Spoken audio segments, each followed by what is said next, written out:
Who you gonna call? Coon Busters, MFM, everybody. FBA, B1, ADOS, whatever you call yourself. Um, Good evening. Forgive me, I am late and I'm furious. I had a really good guest for tonight.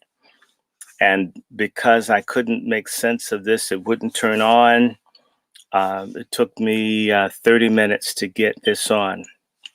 I don't know what's going on with this. We must be doing a great job pissing off people. And I intend to continue.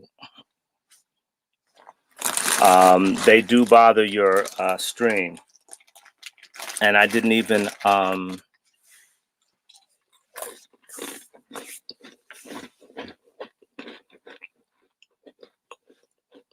they got me snacking up here. I'm so mad. Look.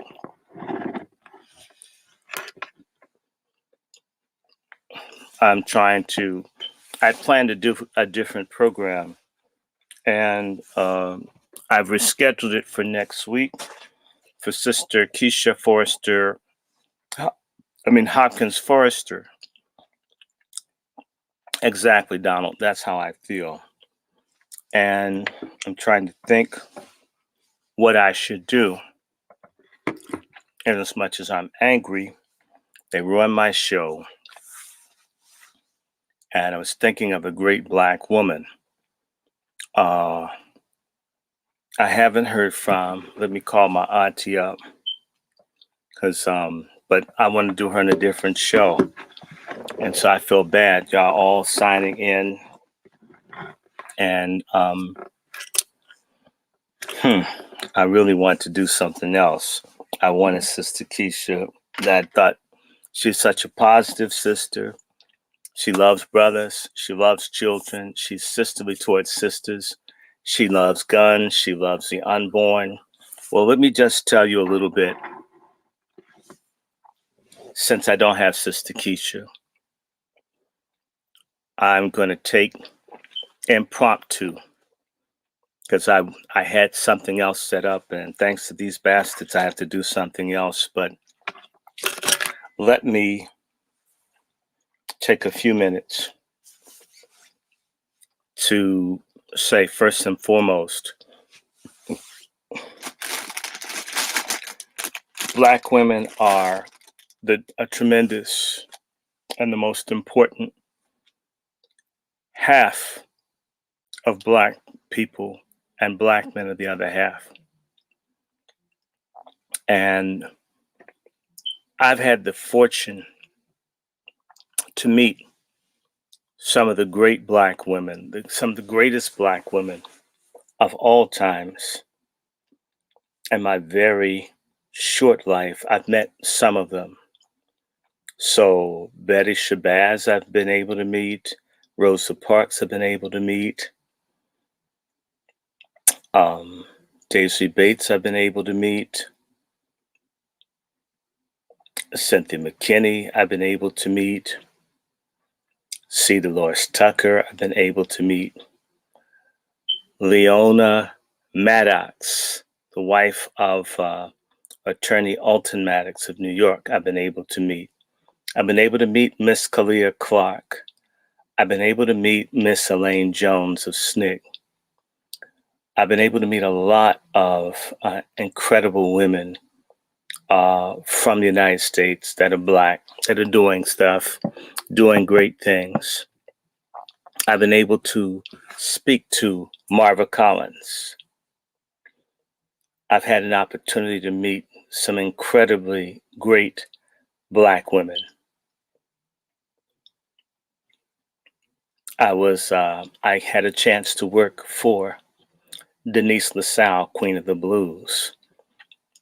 I'm a friend to, adopted family, and assistant to Queen of Northern Soul, Kim Weston. I've had a wonderful, wonderful, enriched life working with very incredible sisters. And of course, I'm aide de camp with, we claim ourselves as family because we're from the same part of Carolina, Elaine Riddick, and so forth. And I could go on and on about having met or worked with. I met a phenomenal conservative woman, Claudia Butts from North Carolina. Meeting Black women who stand for something, stand in the gap, resist, and we don't see enough of it. Practically no one that I mention is a feminist.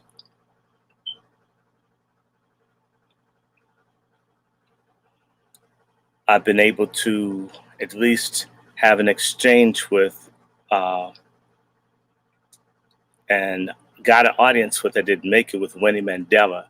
There are Black women that are so phenomenal, that have made such a major impact in spite of everything that's happened to them, intra-sex from other women, out of their sex from men giving them hell, and then racism, that they still shine through all of it.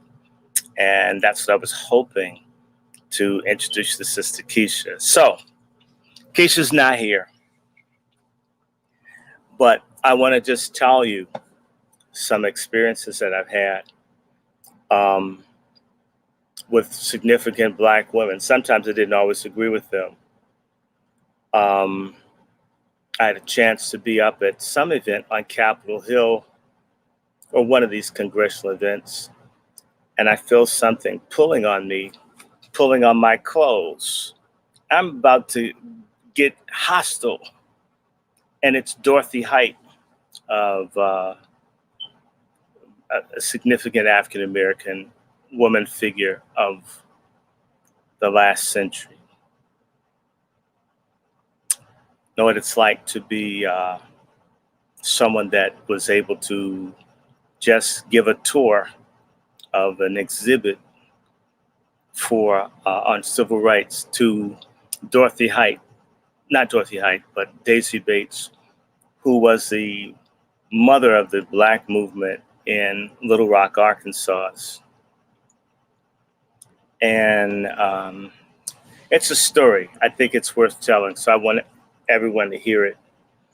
I used to volunteer a lot for one of the greatest Black women that ever lived, Dr. Cynthia Dolores Tucker, who was once the Secretary of State for Pennsylvania. An incredible woman, an incredible person, very kind person, very upright person. And I met everyone through Mrs. Tucker. Even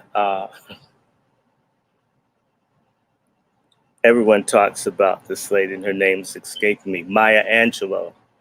I've even had a chance to do some just attendance to Maya Angelou and hold their hand, talk to them, listen to them. It's something that you'd never forget. But in the case of Daisy Bates, that will always stick out in my heart is I was working one of the Congressional Black Caucus events for C. Dolores Tucker. She always wanted young men and women together, not just young women. And she wanted upstanding, good-looking Black men to work her events. And she would tell you how you had to come dressed, how she wanted you to make certain that that you were groomed, have your hair cut, have your teeth brushed, check your BO, have it together, have your shoes. In fact, come in one pair of shoes and take out your nice shoes. And man, Mrs. King, you name it, you would meet them. But on this specific event, Mrs. Tucker had a lot of the legends from the civil rights movement. Some of them were fake, but one of the great ones is Daisy Bates. Daisy Gadsden Bates from Arkansas. An incredible lady who published newspapers. House was bombed maybe 6, 7, 8 times, and she never punked out. One thing you need to know about Daisy Bates, So Daisy Bates' mother was raped and murdered by white men that never got punished.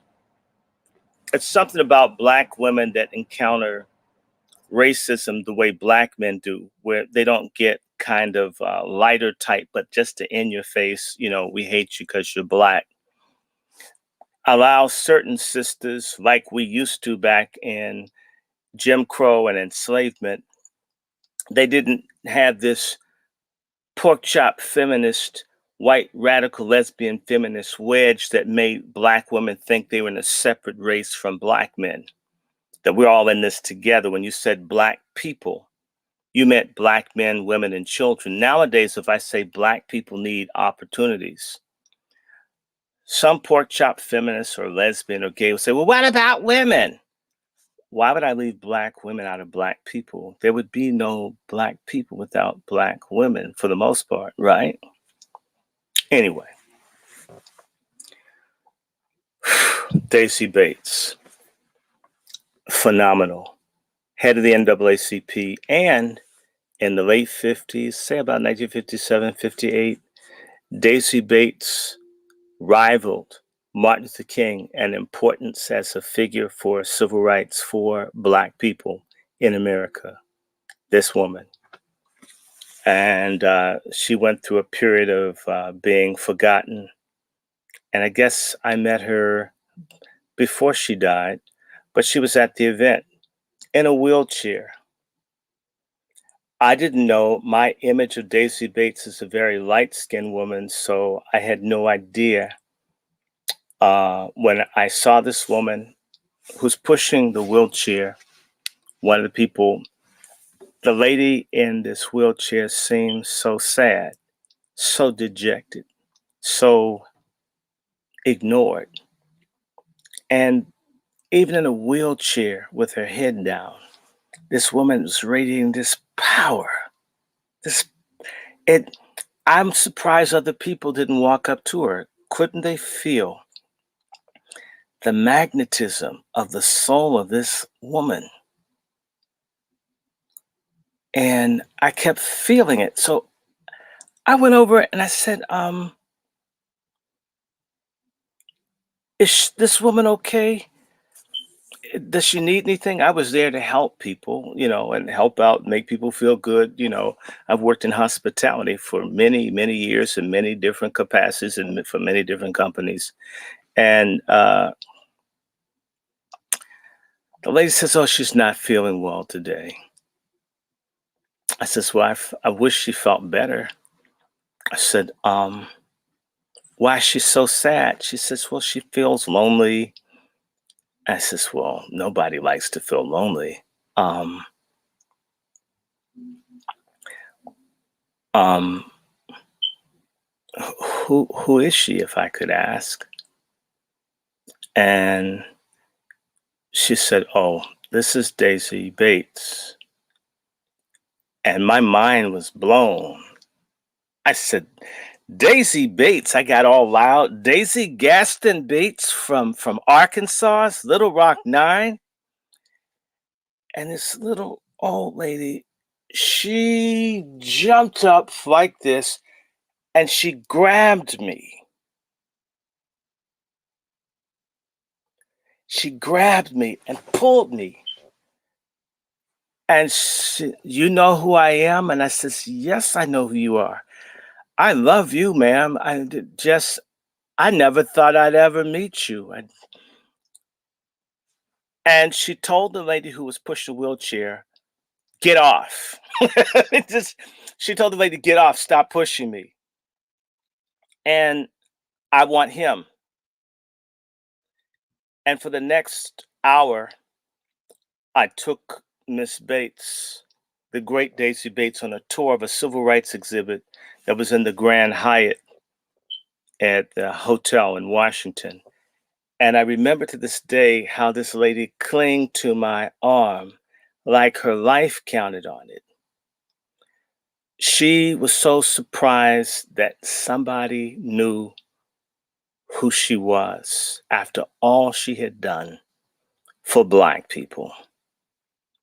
She was so pleased. First of all, I was in my 30s then, that a younger person actually knew her name, knew what she did, knew about her newspaper, knew about her husband that was older than her. She just was just clinging to me. And when the time came that I had to go, she cried. She cried. And, but I felt like for a week, like how people starstruck, Daisy Bates touched me. This black woman whose house been bombed 7, 8, 10 times, who faced down the Klan, who published a newspaper, who was on the world stage, that spoke on the March on Washington, that basically pressured and forced President Eisenhower to do something about education for blacks in Arkansas. And they're holding me like their life counts on it.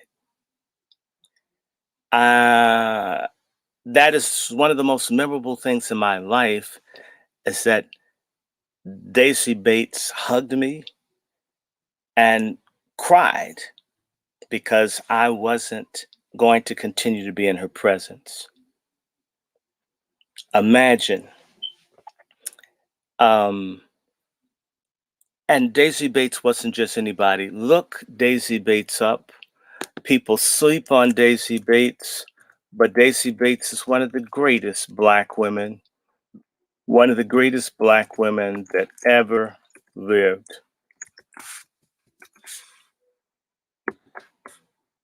And she loved children. She loved brothers. She hated injustice. And for an hour, she held my arm in my hand, and I got to share, just to tell her how great she was, how shocked I was. And there are many, many, many people like Daisy Bates, men and women in our community. They've done a lot of good. They've sacrificed their lives, everything, for the uplift of Black people. And they're usually forgotten and tossed away like a soda can once emptied of its sweet contents. We need to value each other more. We need to care a little bit more, even when people get older. Daisy Bates was a good looking younger woman. She was an incredible woman. If you just look up Daisy Bates, just decades and decades of doing good, never tiring, but ultimately being betrayed and rejected by Black people.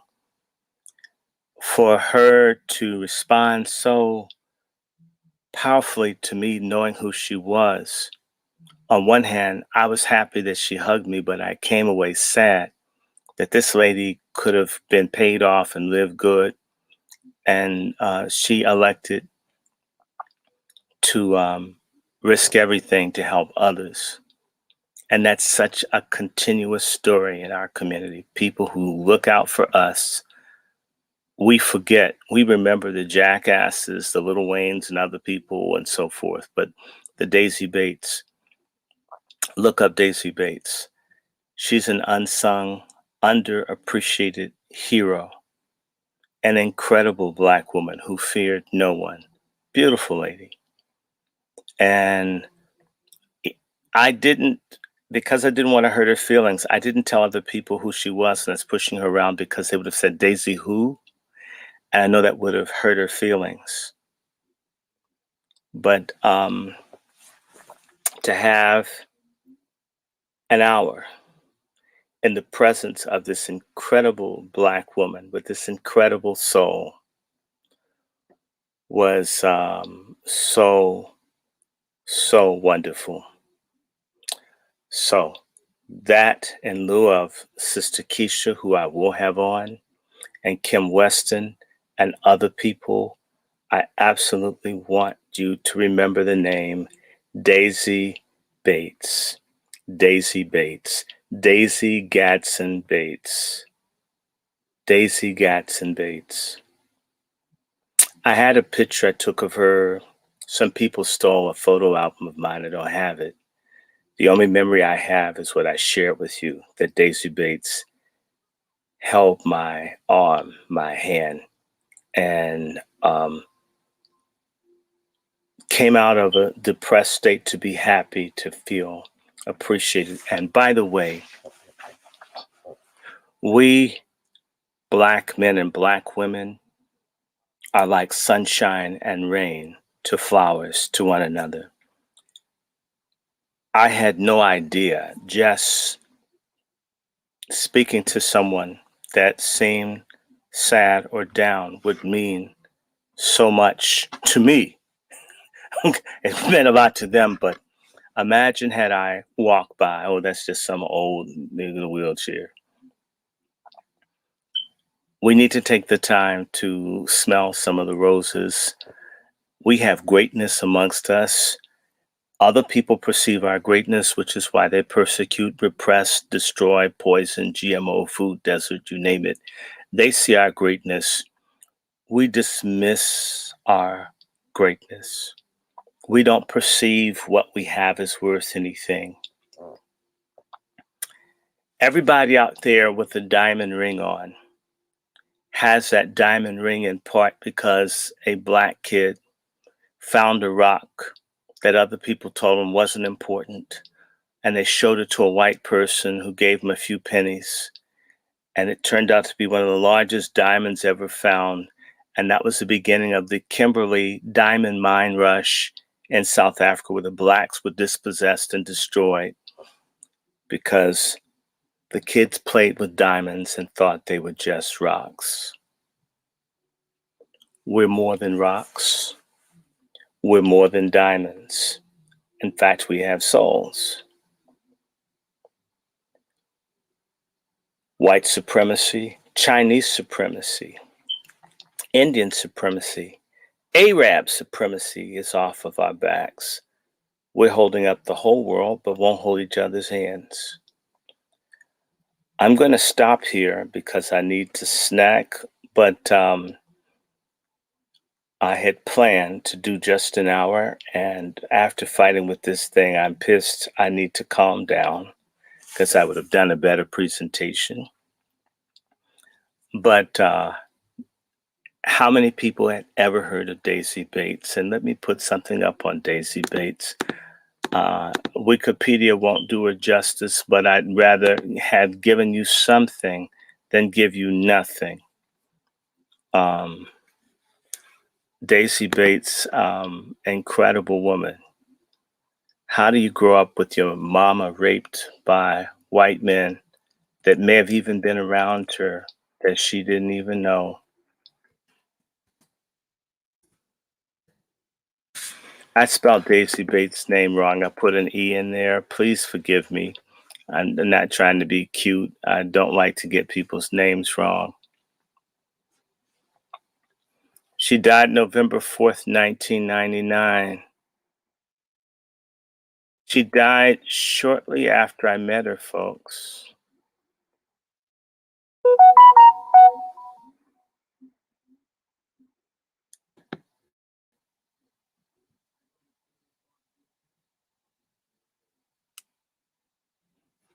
Go back.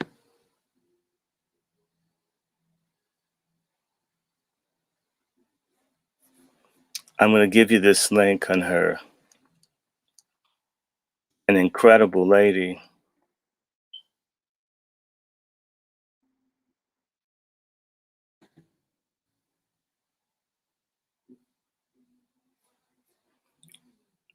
I wish everybody had some Daisy Bates in them, some Rosa Parks.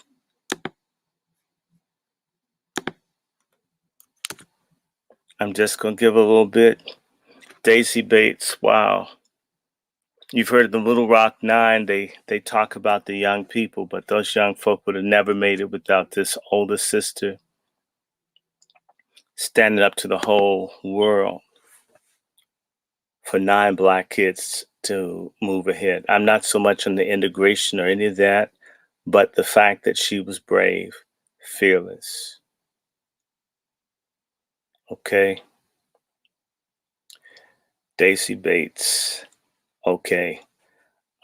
That's what I'm going to do for now. It's closing on 9 o'clock. I'm going to come out again maybe later. I want to get into a book.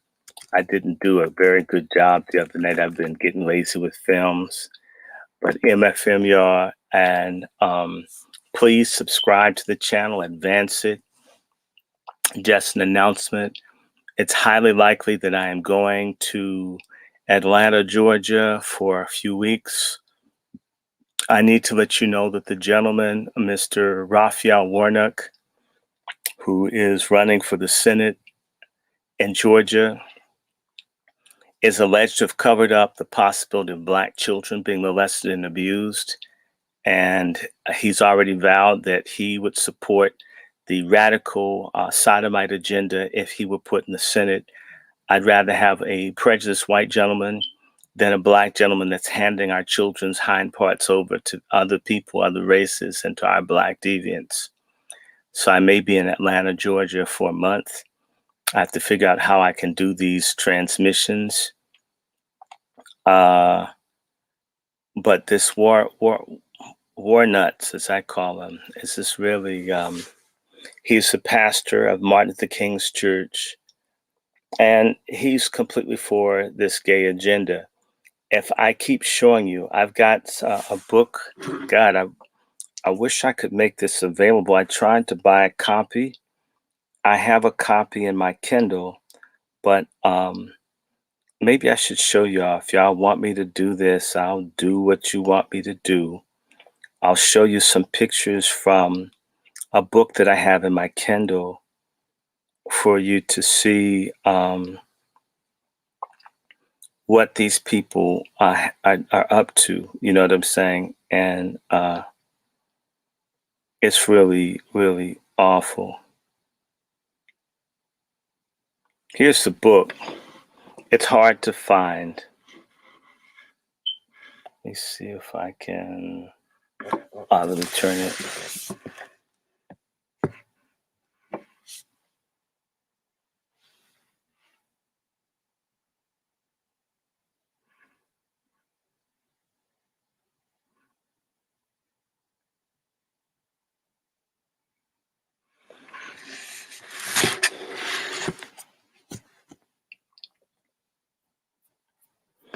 Outside of Cash App, there's PayPal.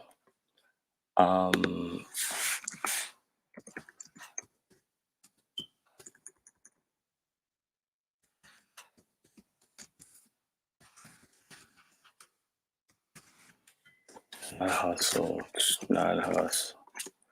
My PayPal is wrandyshort at Gmail. If you wish to write a check, I know people still do checks. The Health Hazards of Homosexuality. Yes, it's an actual book. I looked for it. I tried to get it today, and I couldn't find it anywhere, which means that they make books. They make books disappear, and then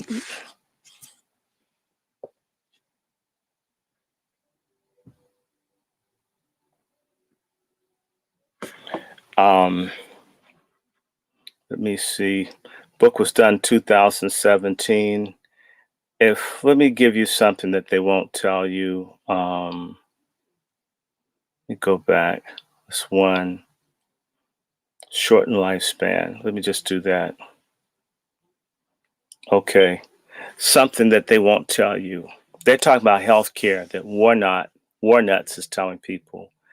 This is shortened lifespan, goes with LGBTQ. Lifespan and mortality statistics do not include sexual orientation of deceased. Hold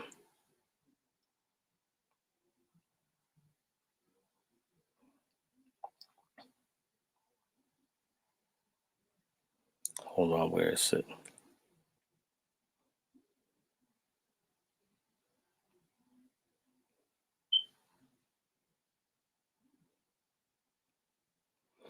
The medical groups won't tell people how serious this stuff is. Okay.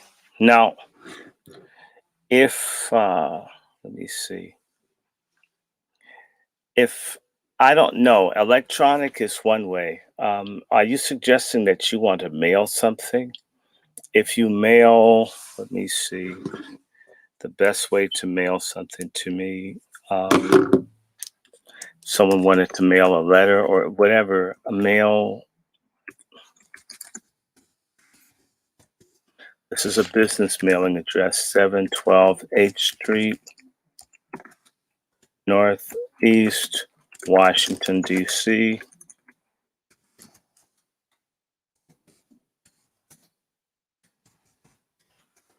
How would you write it? You would write,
only problem is you have to use, if that's a way to mail something,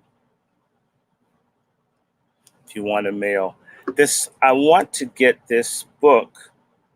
If somebody else finds it good, and I want to work on my scanner again because they've got these incredible pictures.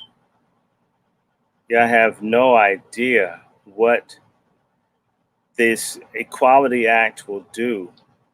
Actually, while I'm sitting here, who wants to take 15 minutes, 15 to 20 minutes for you to understand why I'm tripping on, I'll put my video up. I'll send you a video right now.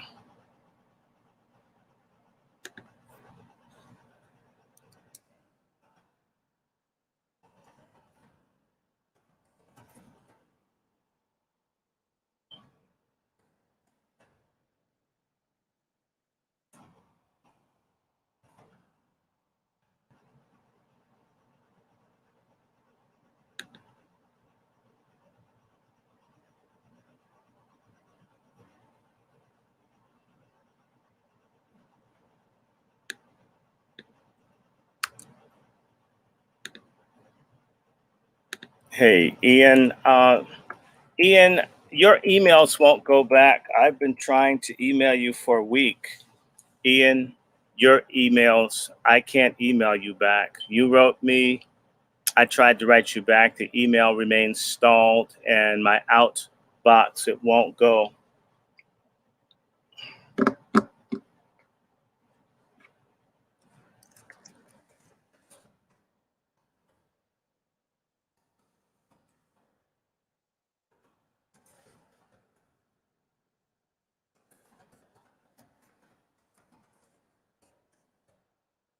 My money is funny, and the internet is funny. I said it should be so is. I'm going to put this link up here. I think this will go.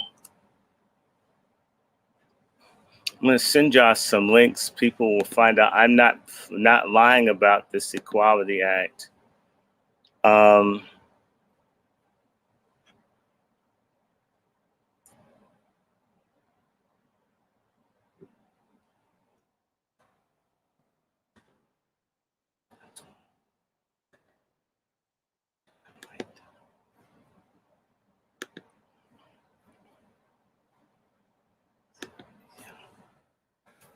why is this doing this?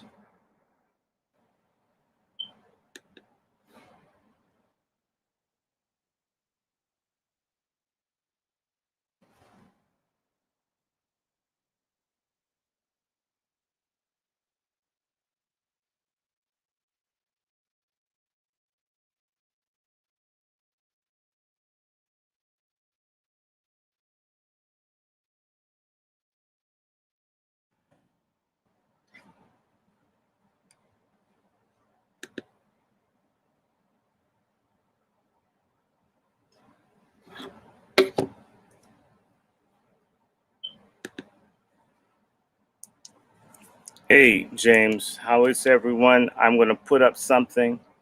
I guess I need to remind people before I get out of here on this Equality Act. By the way, I'm against people being persecuted based on sexual orientation. I hope everybody is. That's not the answer either. But the answer isn't making what someone else does in private rule. Thank you. Thank you, Sherry. Trust me, it's not a hustle. There are other things to do. Let me get this Equality Act thing up here. We've been trying to get people to hear this. The H.R. 5 Equality Act attacks. I'm gonna see if I can get this on my other thing. Oh yes, let's see if the other. Let's see. This needs to come up some. Okay. I think I can do this one on this box by itself. Is that too high? Nope. This is even better.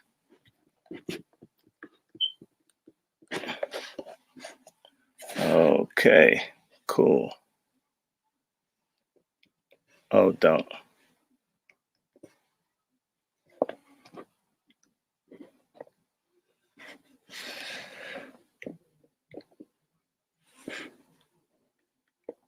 Women, religion, and freedom.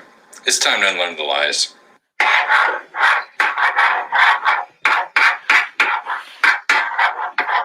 Hey, welcome to Unlearn. My name is Lex, and I'd like to invite you to join us each week as we unlearn the lies and dig deeper into the truth of God's Word. Now let's get started. The H.R. 5 Equality Act is not about preventing discrimination. In fact, it promotes a more heinous form of discrimination against morality. The Equality Act is seeking to get rid of any form of segregation based on gender. They claim that gender identity should receive the same protection against discrimination as those concerning race and gender. The problem is that natural law, science, and religion all recognize that humans are differentiated into male and female, which means gender is a reality. However, sexual orientation is subjective and changeable and cannot be determined by the same objective means that race and gender are determined with. In other words, race and gender can be factually determined, while gender identity is simply based on a person's own desires and cannot be factually determined. At one moment, a person can decide they want to identify with one gender, and in the next moment, they can change their mind and identify with the other gender. This type of subjective reality is extremely dangerous and unpredictable. Another thing to point out is the rights that women and minorities fought for was the right to vote and the right to work. And the discrimination they faced was segregation on public buses and water fountains. There are no such discriminations against the transgender crowd. We haven't created separate bathrooms, separate bus seats, or separate drinking fountains for transgender people, nor have we told them they can't vote or work.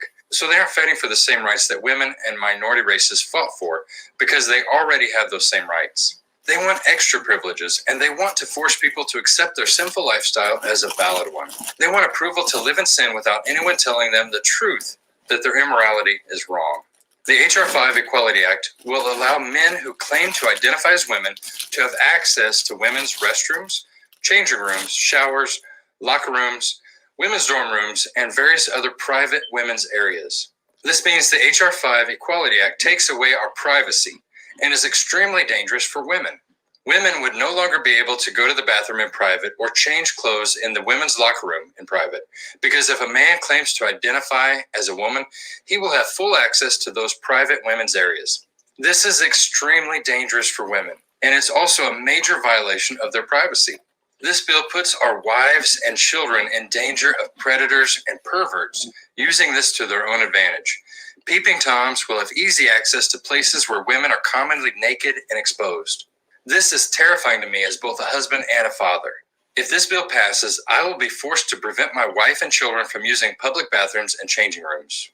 I wonder how many parents will be okay with their daughter playing sports if boys are allowed in the girls' locker room. If a teenage boy decides he wants to play girls' basketball, he will get full access to the girls' locker room and be able to see all the girls showering and changing clothes. Not only that, but if boys start playing girls' sports, they put the girls in physical danger because boys are stronger and play more roughly.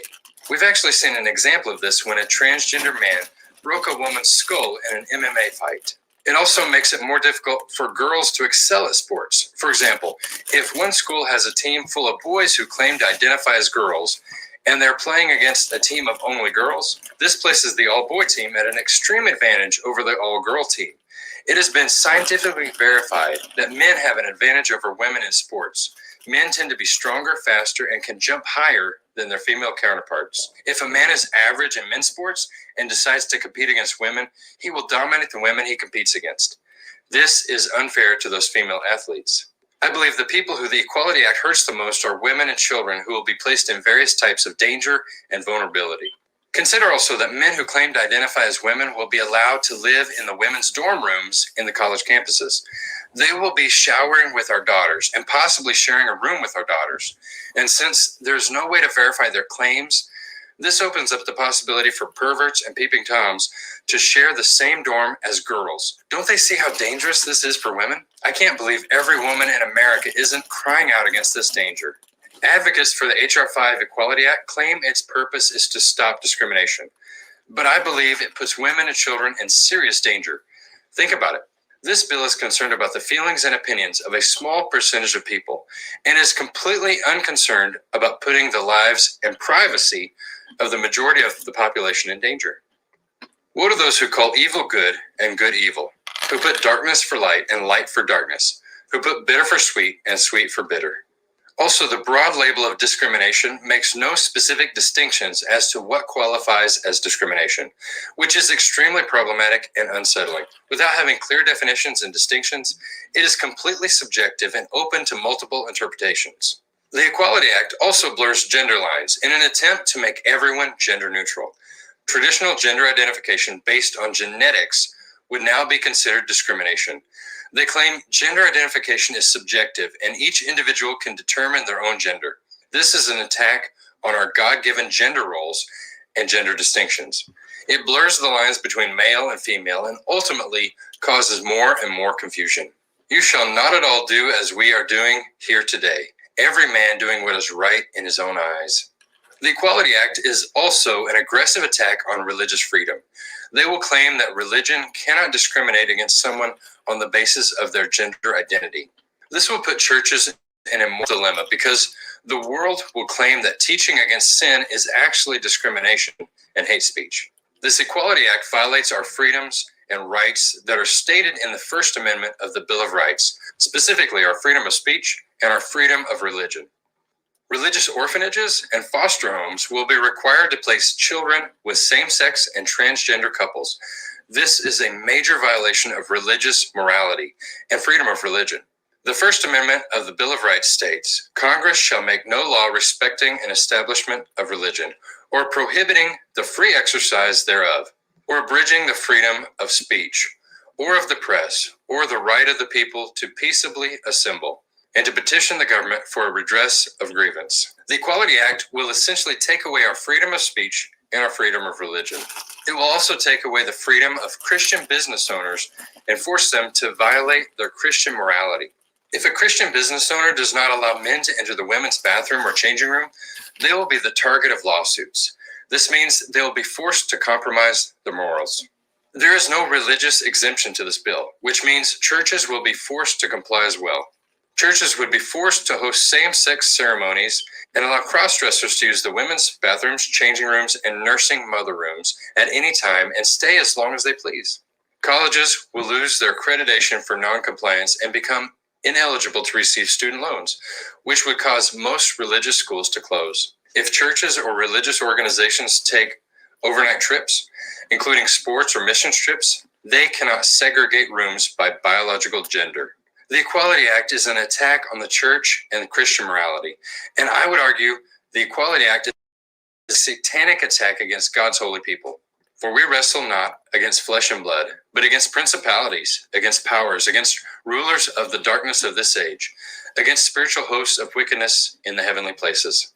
Satan wants to blur the distinction between men and women, cause confusion about gender, normalize immorality, and ultimately destroy the family.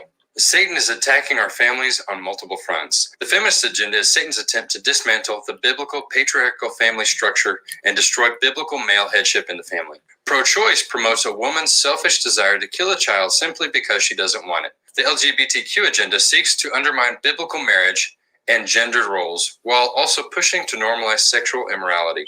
The H.R. 5 Equality Act is satanic, and if it becomes law, it will endanger our women and children, cause major problems for Christian churches and other religions, greatly hinder business owners, and cause chaos in families and homes across America.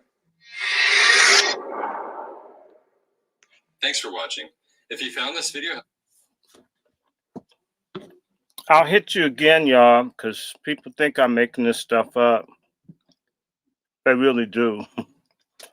It's really me having the obsession.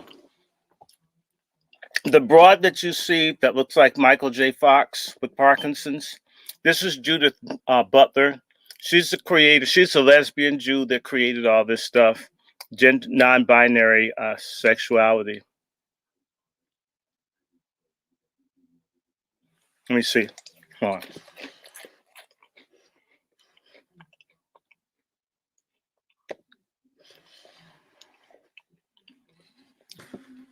And she says gender trouble like John Lewis's good trouble.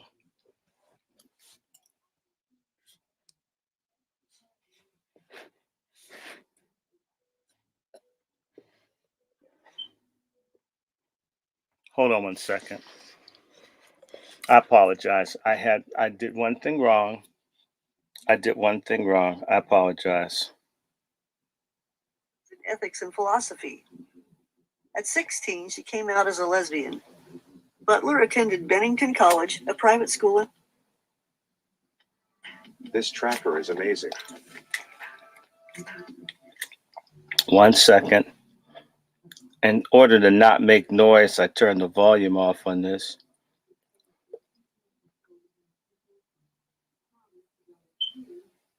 Got the sound on all the way up. I apologize. I did not mean to frustrate y'all. Man. Okay. This broad looks like Michael J. Fox with Parkinson's disease. Wow. Let me put this thing right here, get the glare off. There we go.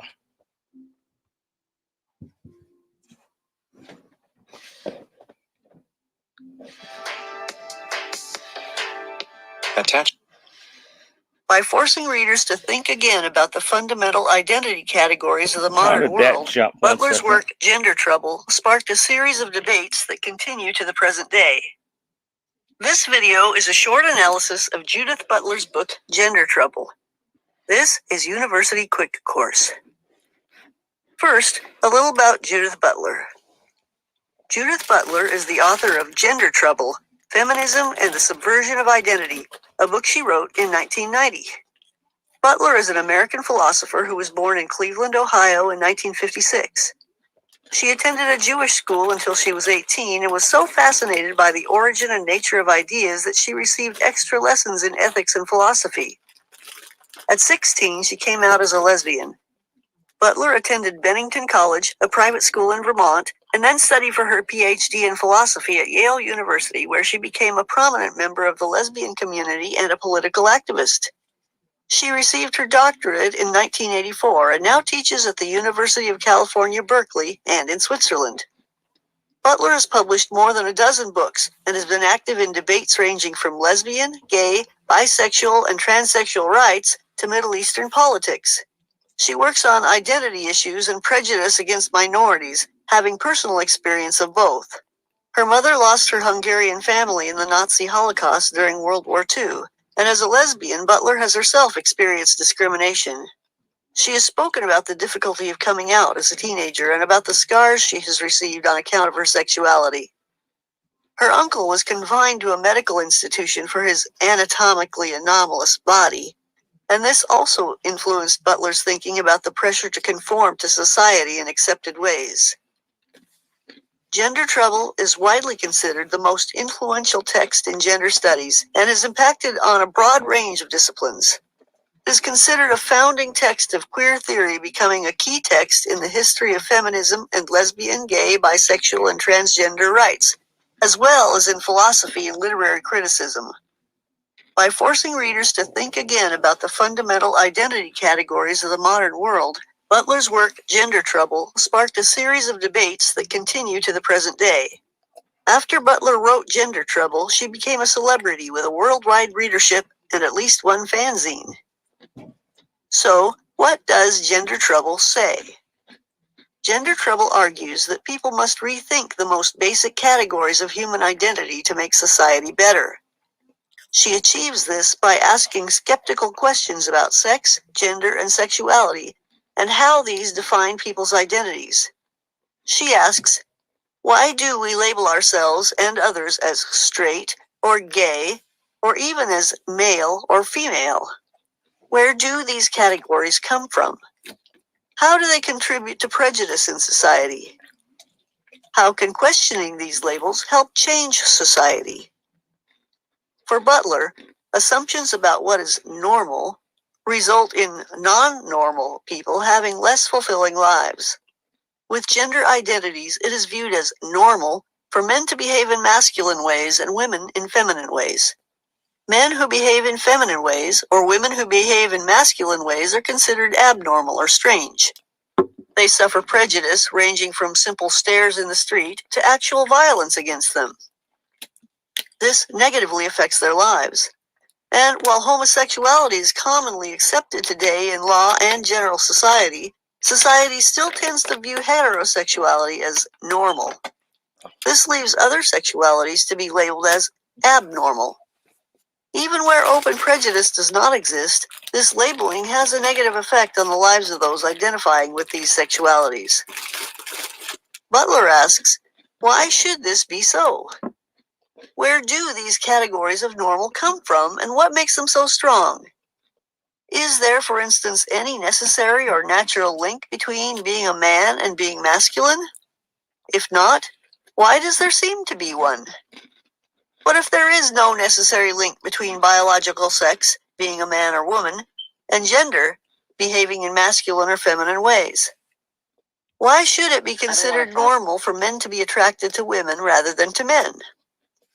In the book, Butler's central argument is that there is no natural basis to gender and no inherent link between gender and someone's sex.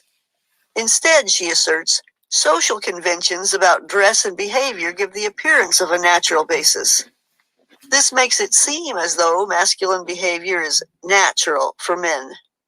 Butler sees this understanding of naturalness emerge from society as a whole. That is to say, it comes from everybody's actions. It is individuals acting in certain expected ways that makes gender real. Butler argues that men and women acting as expected makes masculinity and femininity exist. She terms this process performative, a complex term that is key to her work. She asserts that performative is not just a performance, it is a performance that makes itself real. Knowing that this is the case, though, can help people change the script. So, why does gender trouble matter? This is Mongolia, and we are Nada. The only company in the world who's created a premium 100% cashmere sweater for just $75 that you can wear when you water a forest? What are you doing? It is impossible to exaggerate the importance of gender trouble for anyone interested in philosophy or culture theory. From the moment it appeared in 1990, it was hailed as a pivotal text in the history of feminism. Since then, it has become one of the most referenced books in modern philosophy and one of the most significant texts in the history of culture theory.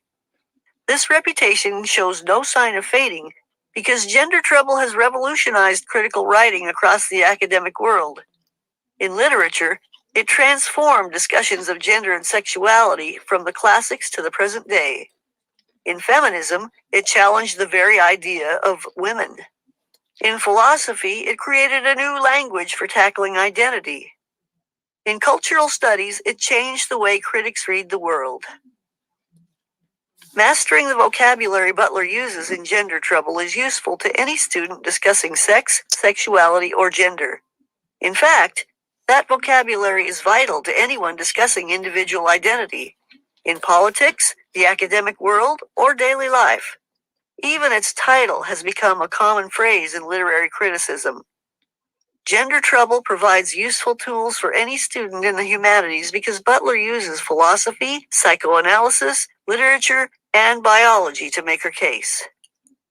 Mastering Gender Trouble is a rewarding challenge. Densely written and technical, it is difficult to understand without hard work and guidance. It also forces readers to rethink the ideas they have held all their lives, ideas they have taken for granted as the basic facts of life. Although Gender Trouble has caused countless arguments among academics, activists, and general readers, Butler's ideas about gender, sexuality, and identity have changed the way critics consider texts. Gender Trouble brought about a rethinking of everything, ranging from the conventions of heroes and lovers to the complex ways in which books belong to their times. Even when critics are not directly quoting Butler, they are often using her ideas. Butler's big questions are all the more urgent as we grapple with new issues around the roles and rights of women and people of all sexualities in different countries and across cultures. Understanding how the correct gender rules are imposed by society requires a top-to-bottom rethink of what it is to be male or female, masculine or feminine, straight, bisexual, lesbian, gay, or transgender. What, in other words, it means to be human. So, in sum, 1. Gender Trouble revolutionized thinking about sex, the biological differences between people commonly used to distinguish us as male or female, sexuality, the specific nature of our sexual desires, and gender, roughly the behaviors commonly used to distinguish female and male. 2. Gender Trouble argues that gender identity is not natural, but a product of social convention, an act that becomes true. 3. Butler transformed how gender is studied and understood in philosophy literature and also how certain groups set about demanding political change.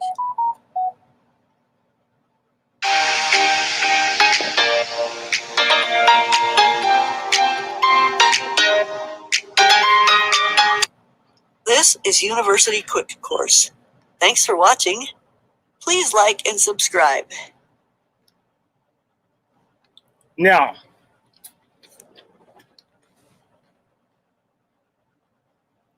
do you agree with them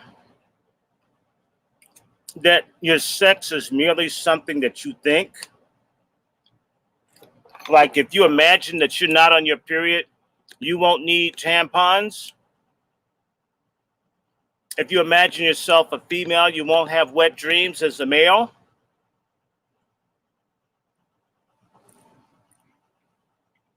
And this Judith Butler, I'm going to get one more video with her. I want to see how hard this broad looks. God,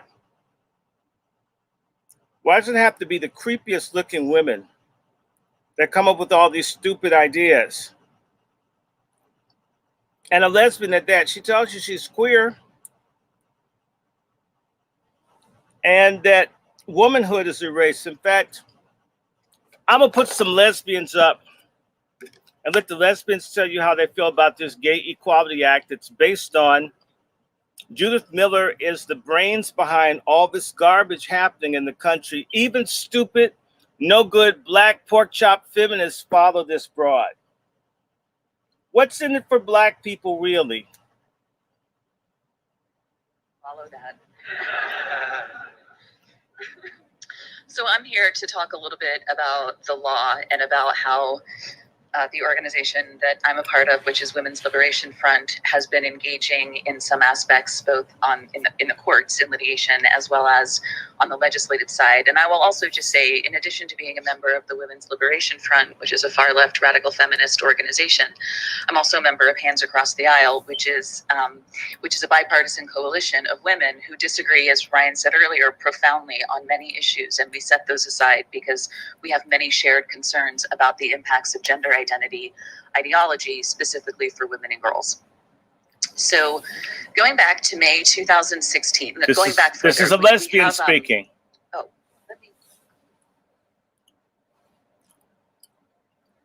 So let me also say, most people in the room probably know, there's a law on the books called Title IX, which is Title IX of the Civil Rights Act, and its intention specifically is to protect women and girls in the educational arena, because women and girls had been excluded from and discriminated against within the educational arena for so long. So feminists and other women fought very hard to get Title IX enacted into law in 1972, and it is specifically to protect women and girls, and it says that in the educational arena, there can be no discrimination on the basis of sex. It specifically uses that word. And Title IX accompanies some implementing regulations that say that even though the law prohibits discrimination on the basis of sex, it is appropriate for institutions that receive federal funding to have sex-segregated spaces like bathrooms and locker rooms. So sex-segregated spaces are specifically they're allowed under Title IX and its implementing regulations. Okay, so fast forward to May 2016, then President Obama issued what was called a guidance letter to institutions that receive Title IX funding. And what that guidance said was that institutions that receive federal funding under Title IX were supposed to interpret the word sex in Title IX to mean gender identity. The Obama administration did this with no notice and comment. There was no opportunity for the public to respond. And what that guidance effectively would have done is obliterated the regulations that allow for sex-segregated spaces. So the Women's Liberation Front sued. We filed a lawsuit in Mexico, Women's Liberation Front versus the United States of America. And we were well prepared to proceed with that lawsuit. And we essentially made two arguments. One is that the Obama administration's failure to get any public input into this change constituted a violation of the Administrative Procedures Act. And further, we argued that interpreting the word sex to mean gender identity for Title IX purposes was really, really bad for women and girls in institutions that received federal funding. Those were our arguments. The current administration has withdrawn that guidance. And so as a result of the withdrawal of that guidance, our case was dismissed. With our permission, we understood our case just became moot with the guidance not in place. Trump, y'all. However, schools across the country are very, very confused because even though they understand that that guidance is no longer in place, there's still a lot of evolving questions about how schools are supposed to deal with claims of discrimination brought by trans-identified students. And so what we're seeing is across the country, some trans-identified students are suing their schools and their school boards and their school districts. And this litigation is sort of percolating up through the courts. And we don't have a definitive word from the Supreme Court yet.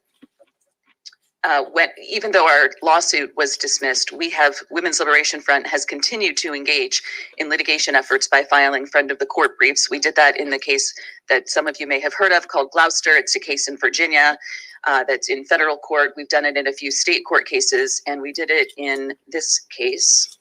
This is called Boyertown. It's called Joel Doe versus Boyertown Area School District. So in this case, a group of students actually sued their school arguing the opposite. So in most of the cases that we see, it's a trans-identified school trans-identified students suing their school when the school has not allowed the student access to opposite sex spaces.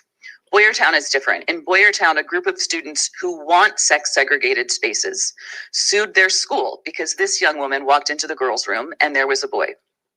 And she didn't like that. She was concerned about that for her own safety, and she was concerned about that for the safety of her sister and other girls in the school. And so she decided she wanted to sue. She's incredibly brave. Her name is Alexis Lightcap. And of the students who schooled the Boyertown school, Alexis is the only one with the bravery to use her name publicly. And she's written about this in local media, and she's fantastic. Why is this such a concern? So I get this question from my liberal friends and family all the time. They think I'm crazy. They're like, why do you care if somebody wants to identify as the opposite gender? Of course, they can never explain what they mean by identify as the opposite gender. And even that formulation totally conflates the words sex and gender, which I think is inappropriate and illogical. But my liberal friends and family are always asking me, why do you care? But the reason that I care is really, first of all and foremost, because of the parents whose stories Jennifer read, who are struggling so hard with this in their own families. But I also really care because if sex is construed to mean, if sex is construed to mean gender identity, what that means is that nearly all sex segregated spaces, colleges, sports, dormitories, and women's rights in general will utterly disappear. They will completely disappear. And that is true whether the Supreme Court decides that sex means gender identity, which it might. We hope it won't. Boyertown may go before the Supreme Court. We filed an amicus brief in support of the petition for certiorari, and we're hoping that the Supreme Court will take it up in this case, in part because Alexis is so brave and she is standing firm for women's rights, privacy, and safety. But whether the Supreme Court decides that sex means gender identity or the legislature decides that sex means gender identity, that is an unmitigated disaster for women and girls. It is horrifying. It means effectively that women and girls will no longer exist as a coherent category worthy of civil rights protection. And that is an absolute disaster for us. So, okay, so the court might decide that. We hope the court will decide that sex means what most of us think it means, which is how Julia defined it. We're also looking at the legislature, where there's a bill pending before both houses of Congress called the Equality Act. We think that is a problem because we think equality is a very good thing. Who would be against equality? Everybody likes equality. So this very innocuous sounding bill would amend the 1964 Civil Rights Act, the legacy of Dr. King. It would amend the 1964 Civil Rights Act to include gender identity as a legally protected category for civil rights purposes in places of public accommodation. This would utterly obliterate female-only spaces throughout society. The Equality Act would also require institutions that receive federal funding, which is many institutions in this country, it would require them to consider sex to mean gender identity for all purposes. So the Equality Act, which sounds all well and good, is an unmitigated disaster for women and girls. And the thing is, it is not possible to both enshrine gender identity in civil rights law and protect women and girls as a distinct legal category at the same time. It's just not possible. So with the Equality Act, though, Democrats have largely embraced it. I think because they're well-intentioned and they support equality. Equality is a good thing. But I really don't think that Democrats in Congress have fully explored the potential consequences of what this law would mean if enacted.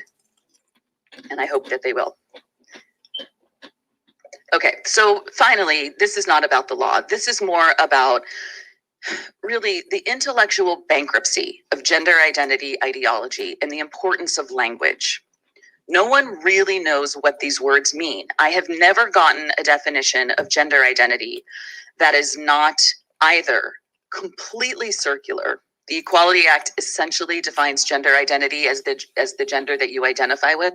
That's completely and utterly circular, and it tells us nothing about what it means. Or other definitions of gender identity rely on regressive, outdated stereotypes, sex-based stereotypes that have no place in our society from a feminist perspective.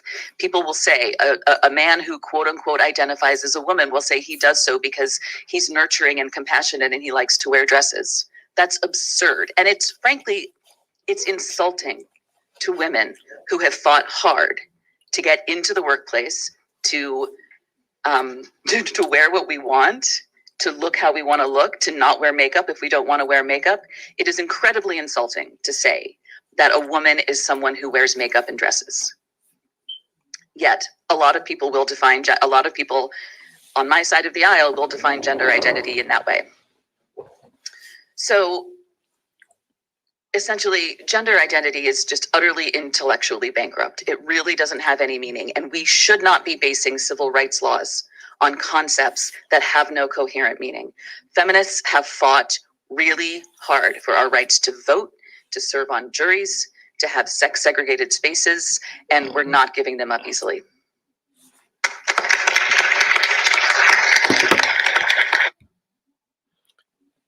That's what the lesbian feminist said about it.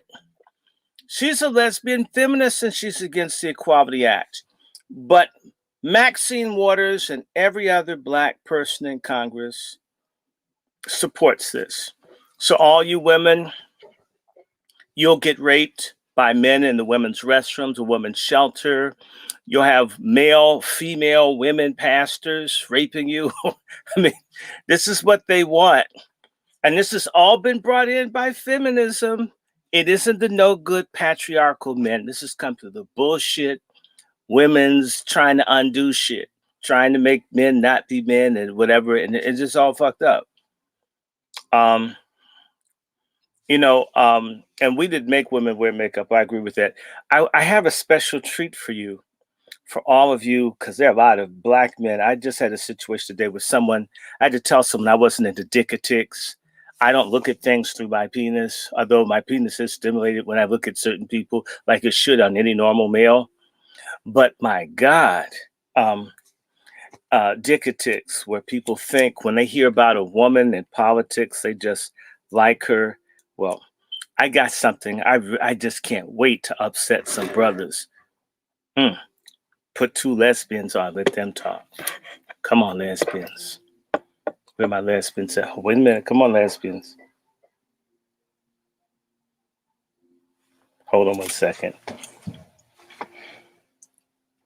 Hold on 1 second.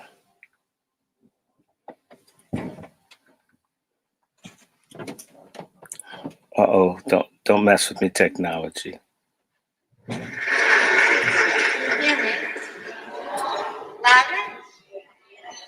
Okay.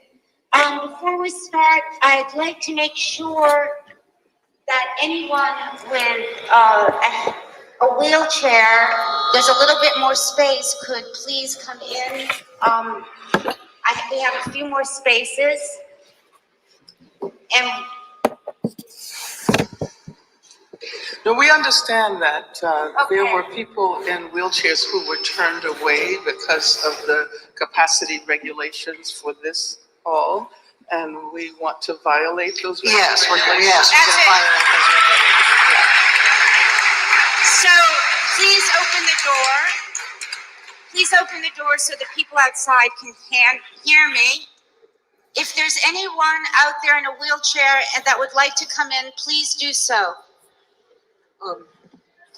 And also, if some people are standing and need to be sitting, would you come forward, and people who are actually sitting and don't need to sit, would you mind ceding your place to them?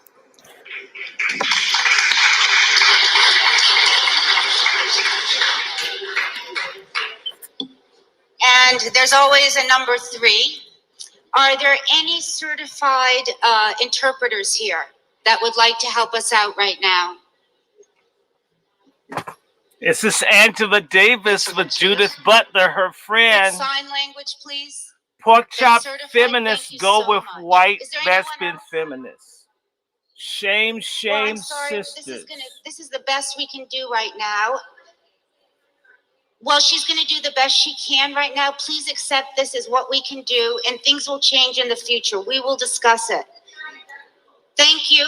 I hear you. We're going to do the best we can. Is there anyone else that could help us with interpretation with sign language? We will discuss this. Please just wait, and it will be discussed. So, hi. I hate microphones, so excuse my lack of grace. I don't need to introduce Angela Davis or Judith Butler, but I'll just say I can't believe I'm standing next to these two activists, intellectuals, scholars, and public forces. And they've been an inspiration to me for more years than I'm going to tell you about. So this is really going to be a conversation, but I just want to start it out with a few signifiers or chains of signifiers that I'm going to ask our panelists to talk about, putting them into relation with each other and talking about it not just on a local or national, but also internationally. So I just want to lead with a few issues that we might be able to approach the forces of inequality, equality, justice, and freedom through way of these. So the undocumented, Marine Le Pen, Black Lives Matter, Boo. prison reform, Palestine, Proposition number 8, the anti-Muslim ban.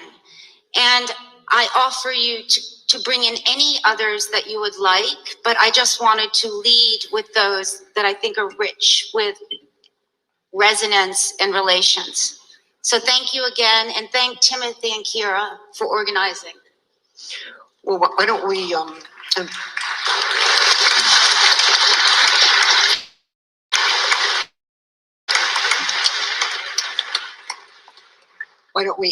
add disability to that list? We will. And let's start by actually talking about it as a matter of equality and inequality, because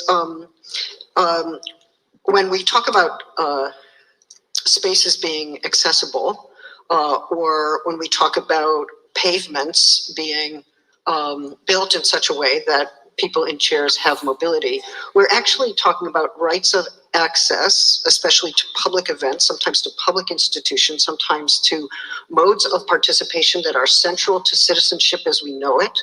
And here I use citizenship to include those who got papers and those who don't. And we're also talking about rights of mobility, which are actually crucial for thinking about what democracy is, because if people cannot move, they cannot assemble, they cannot come together, they cannot deliberate, they cannot decide, they cannot reflect together, they are not part of the public world. So it goes to the heart of what we talk about when we talk about equality. And it also puts the body in the center of that issue. Equality is not just an abstract right that individuals have and bear and express in their own way.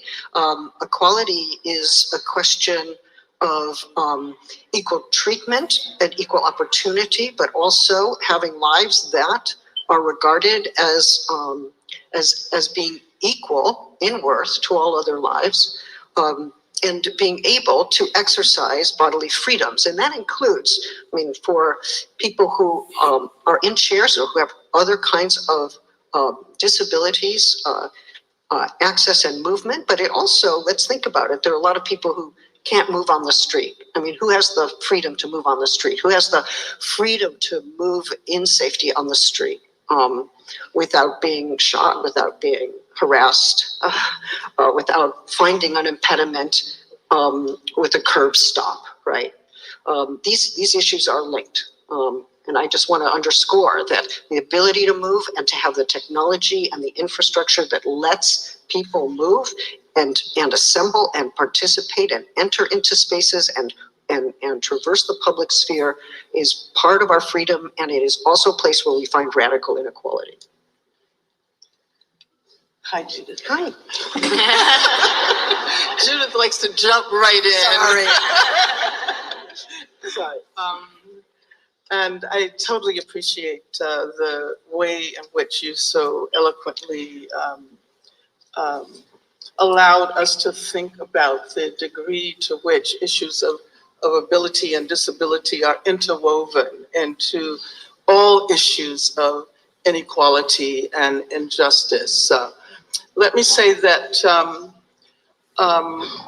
there are some serious problems here.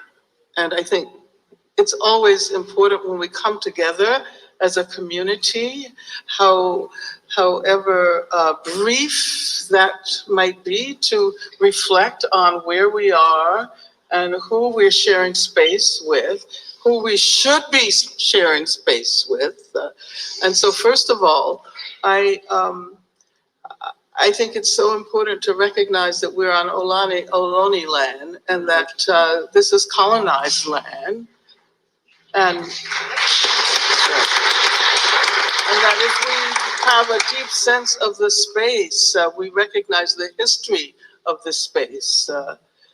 And the fact that this is not accessible. And yes, there are many places, many spaces that are inaccessible. But we should say that an event that is designed to celebrate intellectual community, political community, an event that is designed to allow us to engage in discussions about racism, misogyny, globalization, that event should be accessible. And it's not.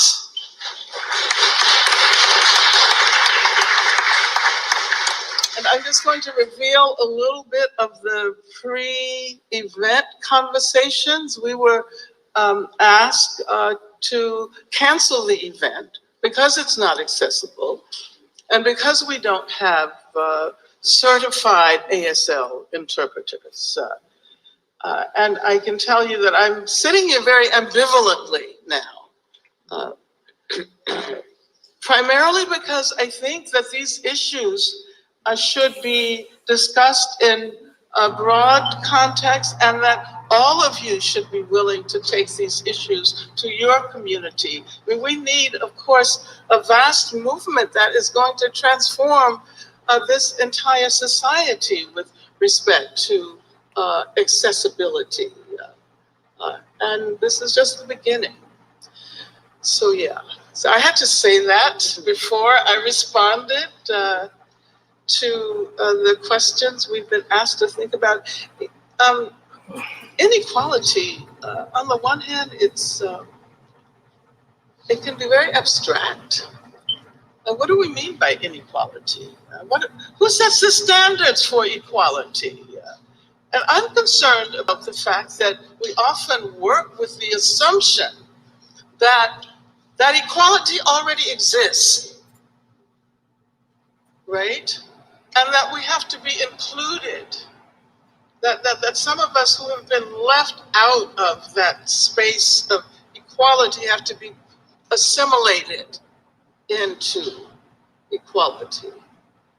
And I don't think I would have been compelled to work with. Historically, and I know that democracy is a good thing, or should be a good thing. Hopefully one day will be a good thing. But I'm concerned about the fact that the ways in which we tend to think about democracy are so totally racialized. And we don't, and I always like to point out that we never talk about Haiti. We never talk about the Haitian Revolution when it comes to the great advances that have been made with respect to equality and justice and democracy. And if we did, we would have to talk about racism, and we would have to talk about misogyny. Okay, welcome.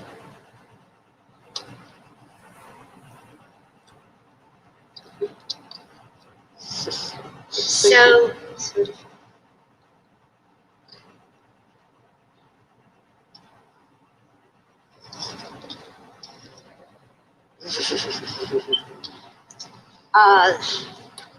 thank you so much, and I appreciate this entrance in this event. Deaf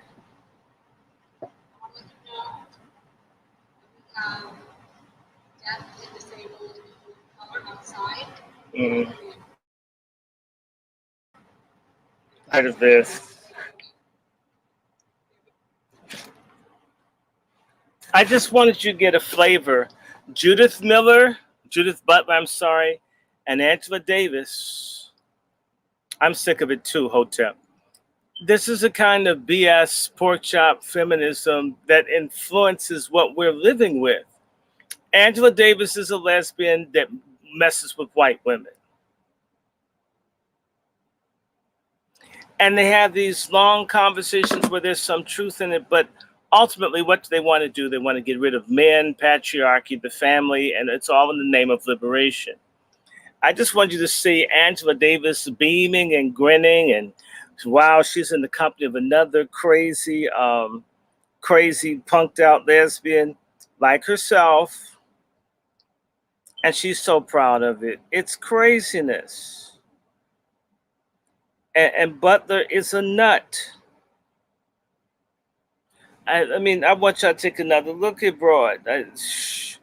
This is a miserable, man-hating woman. And this is where you're getting marching orders from gender and sexuality. This Broad looks so hard. My God. Part of our conversation with Judith Butler, philosopher, professor at the University of California at Berkeley, we talk about gender and identity in the world created by COVID. The mandate to shelter in place has, in many regions of the world, locked women and children into households where violence is inflicted upon them, usually, not exclusively, by the men in the home. And there is no place to go, right? You are mandated to be inside. It's harder to get access to social services. It's harder to move across the town or the country to be with another set of friends or relatives who could possibly offer a better shelter. I also think that trans and queer youth, non-gender conforming youth, and this is not just in the US, but in many parts of the world, are particularly vulnerable to discrimination and exclusion. Many of them have been forced from their homes, have been disowned by their parents. They don't have the same support. So for mobile populations, and here I would also obviously include refugees and those who are seeking to flee from violence-ridden territories, the shelter in place has been a disaster, or along the border as well. I'm particularly alarmed that Poland, Romania, and other countries have heightened gender restrictions, have decided that the term gender shouldn't be used in schools, or have refused to recognize trans people as legally trans. They've refused to offer and maintain legal recognition and support, insisting that they are really another gender, not the gender that they truly are. As healthcare has become monopolized by the state and more fully regulated by the state, that has allowed some conservatives and reactionaries, homophobes, to transphobic officials to gain power and to really press through legislation or executive decisions that deprive trans people of their rights, gay and lesbian people of their civil rights, and also women of their reproductive rights. We had talked last time about hope, but social movements very often come out of anger at the type of injustice that you were talking about. How do you link these two? I do think social movements form in relationship to injustices and out of a sense of indignation and rage and a moral and political sense of having suffered harm or violence or exclusion that is absolutely unjustifiable. Right? Many people are enraged not only at the violence that the police have inflicted against a wide range of minorities, and here I would say Black and brown communities, but if we think intersectionally, trans communities and queer kids and women who call because they're in a situation of domestic battery and are looking for some kind of help, only to find that the police come and hassle them more, sometimes doing further violence. So looking for justice and demanding justice comes out of many different affective sources, rage, indignation, but a kind of moral sense that something I'm sick of hearing it. It's getting on my nerves, folks. I don't know how people listen to this. People go to lectures for this. Let's look at what they really want. Let's look at the new trend. That's a gender expression is bondage, discipline, and sadomasochism. Look at the black person as an animal.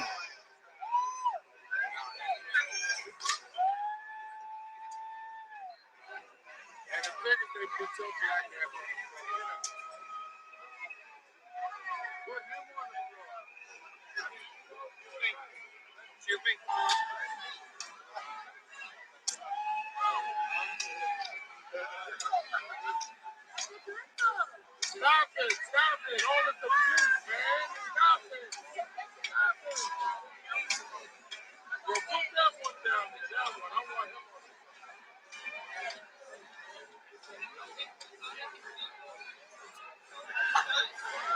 I don't.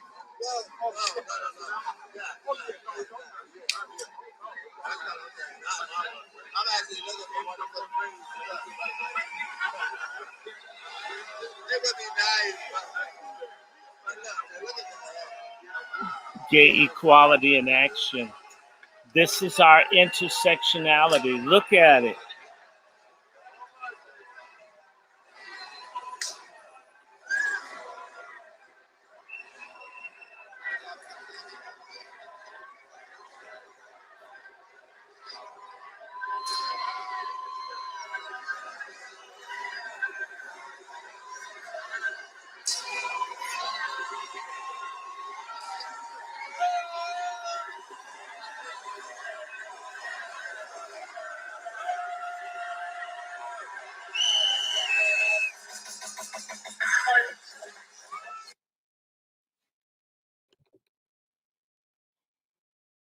Okay. Oh my God, I'm getting hostile reactions from the viewing audience. That's lovely. If you don't understand that this whole LGBTQ thing is a way to destroy and take Black people down in particular, it is a major attack on Black men.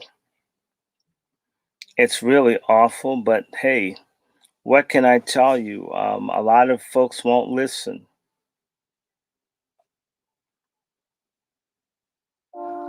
They're consistently manipulating our people. I've been having these thoughts. What kind of thoughts? Immoral thoughts. What'd you do today? Work? I guess I'm just resentful that you're not working a real. They're even making movies to further confuse Black males in particular. I don't know what it is, but we Black men must really be important to the devil because they really, really after messing Black men up. Really. I'm sorry. I'm gonna put a few more clips. Make it worth. Somebody's gonna get put off by this. That's okay.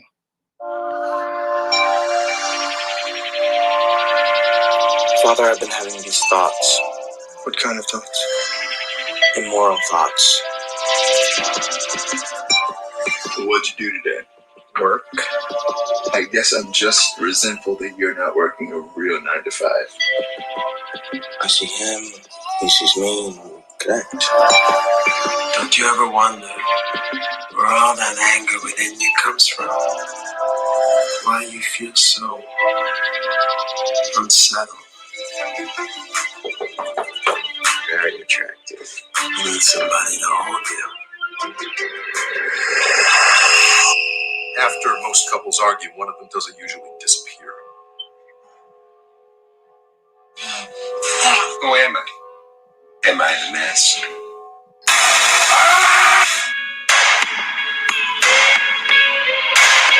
Have you heard from Thomas? No, haven't.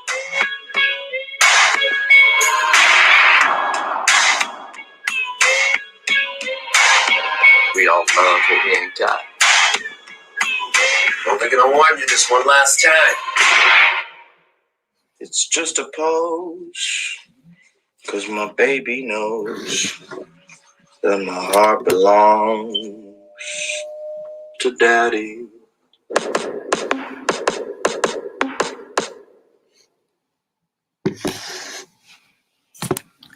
The women want zaddies and the dudes want daddies.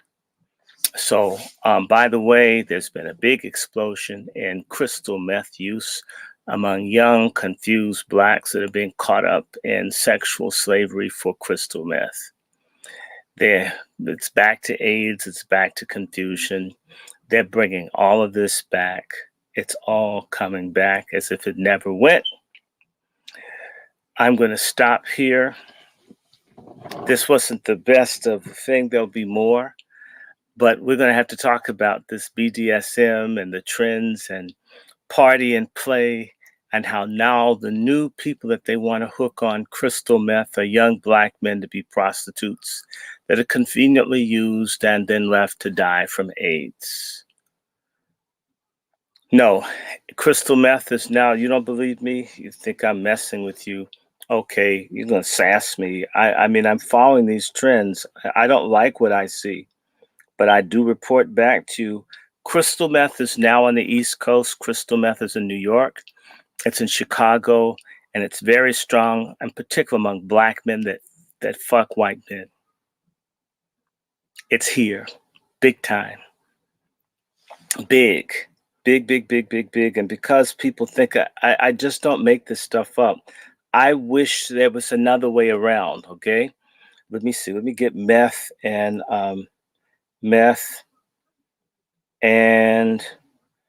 New York. Yeah, black men are really into this hard.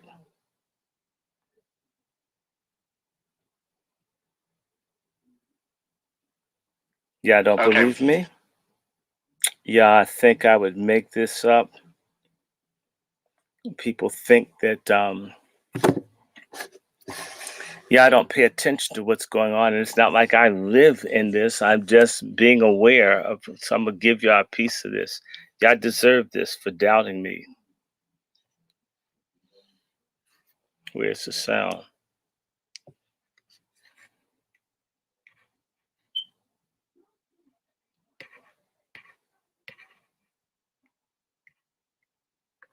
Hold on 1 second. We're live. Go ahead. All right, here we are. All right, good afternoon, everyone. Everyone joining us live. I want to welcome you to the first installment of series of conversations called Talking Tina, conversation on Black gay men and meth. Tina is another word for crystal meth. In our community use in our communities. This presentation today is brought to you by 3 different organizations. First off is the Harm Reduction Coalition, a policy and advocacy organization based, whose intention is to support the dignity and support those who use drugs. Also, the Counter Narrative Project as well, which is an organization that advocates for the wellness of Black gay men as well as other social justice issues. And then Beam, Black Emotional and Mental Health Collective, which is an organization dedicated towards the wellness and mental health of Black communities. I'm joined today with 3 distinguished panel members to have this conversation. First off is Charles Stevens, who is the Executive Director of the Counter Narrative Project. Thank you for joining us, Charles. Thank you. Then we have Kenya Farrell, who is the Director of Policy and Advocacy for TAG, Treatment Action Group. And then we have Dr. Ricky Blumenthal, who's a professor at USC, who's long-term been done much work around injection drug use, as well as other health disparities in communities. Thank you so much, all you all, for joining us today. Happy to be here. Thank you. Awesome. So our intention for the conversation today is to really do 2 things, right? We want to have a one-on-one discourse on when we talk about, first of all, what is meth? Because we know a lot of folks who are doing work in Black gay communities may not be familiar with meth, may not be as intimately aware of dealing with this particular intersection of drug use. And so we want to have that conversation. And we also want to get into the complexities and nuances of what tools and resources do folks need to be getting linked up to, what particular nuances do folks need to consider, all those different things. And so I'm going to open it up by just kind of once again with the one-on-one. Let's just start off. What is crystal meth? And anyone could take this question, whoever wants to take that. Well, why don't I go? So, it's a series of chemicals. The crystal part is just a preparation that makes it possible to be snorted, or injected if you break it down, or smoked, which is probably the most prevalent way that it's used. And then depending on how you consume it, the effects could last for hours or for less amount of time, depending on the method of administration. Can you talk, Dr. Blumenthal, can you tell us a little bit of how does it affect a person? How does crystal meth affect a person? Well, it's funny. I wish I was more clinical, but the basic my basic understanding of it, is it makes people amped up. It gives them energy, and in the populations that I work with, mostly people report using it for a variety of reasons. So sometimes people use it to party, right, or to have sex. People also use it to just stay awake. So there are a lot of homeless folks in my studies with people who inject drugs, and so folks will talk about using meth at night so they can stay up when it's most dangerous, and then sleep during the day. There's an increasing amount of people using meth and heroin. And sometimes people use those in combination. So they'll use the heroin to offset the effects of coming down from the meth, or use the meth to offset the impacts of coming off of heroin. So there's sort of diverse uses. Since I have it, I did do a quick literature review. Do you want me to just go ahead and talk about what I found? Absolutely. So I just focused on Black men who have sex with men, and the community. We don't have a lot of research on meth use among black men. So that's the first thing to say. What I found was that the range of reported use in recent times, so 30 days to 3 months, was between 4% and 28%. So it's not as popular as marijuana. I have data from one of my own studies where we looked at men who have sex with men and women. So they had to be bisexually behaving Black men. And in that group, our meth use in the last 3 months was 28%. By contrast, most people use marijuana. So marijuana use was 61%. And then crack cocaine use was about the same amount. It was 28% as well. Oh, thank you for sharing that, Dr. Blumenthal. So Charles, I really want to hear from you because I realized that when it comes to this particular issue, crystal meth and Black gay men, as early as 2015, actually in February 2015, you actually wrote an op-ed addressing crystal meth use and saying this is something that we need to actually talk about in Black gay communities. That's 2 years ago, right? Almost 2 years ago. Long before this kind of like now we're seeing a kind of public resurgence of addressing this issue. So what led you to write that op-ed and kind of bring that into the conversation at that time? Yeah, well, I started hearing stories. I started having friends, community members, colleagues share with me some of their personal experiences. Started sharing with me stuff they were hearing. So I felt like there was a discussion kind of bubbling underneath the surface that desperately needed to be amplified, that needed to be elevated. And I also recognized, considering the number of other vulnerabilities that we face, that it was important that we begin, particularly those of us that work in public health and harm reduction, that we really started thinking about tools that we can support our community with. And I was just baffled that there was just there was this disconnect between what I was hearing and what I was seeing in the public health realm, the lack of services, the lack of information, the lack of education, and just recognizing kind of how these things happen where, particularly with, Black communities and specifically in this case with Black gay men, how late the health institutions can be to really addressing issues, and how we often wait until things are just really far along before anything happens. I thought this is definitely an opportunity, if there ever was one, to really start trying to get ahead of something before it continues to spiral out of control. I was also interested in, again, like having community conversations, thinking about coalitions. So what does it mean if sex worker advocates and harm reduction advocates and people working HIV can begin having conversations to really address how this issue is impacting our community. And as you shared, Yolo, yes, I wrote that. I can't believe it was 2 years ago, but yeah, 2 years ago, just really raising the question. And from my perspective, so little has happened until now. You know, the last, I guess, few months, there's been a conversation around crystal meth in our community when something horrible and tragic happens. But, you know, and again, I appreciate you and you know, other colleagues for really raising this. Yeah, absolutely. And I also want to make sure I'm intentional with naming Monique Tula, the executive director of Harm Reduction Coalition, who was was really integral in bringing us all together to make sure we have this conversation. I want to make sure that I name her work. Kenyon, most recently, you interviewed the director of Party Boy, which is a documentary about meth use in Black gay communities. Can you tell us a little bit about what that experience was like and some of the things you took? Sure. It was so when I interviewed Michael Rice, who's the director of the documentary Party Boy. I mean, there were a couple of really interesting kind of facets to that conversation. You know, one, we sort of talked about the number of men that he interviewed for the documentary, and he sort of started initially because he just was kind of hearing more Black gay men living in Brooklyn, New York, who were dealing with crystal meth use. And he talked about when he decided to make the documentary and was really surprised by just posting, you know, kind of, you know, an ad on, you know, Jack or Adam for Adam and how many people were willing to talk to him.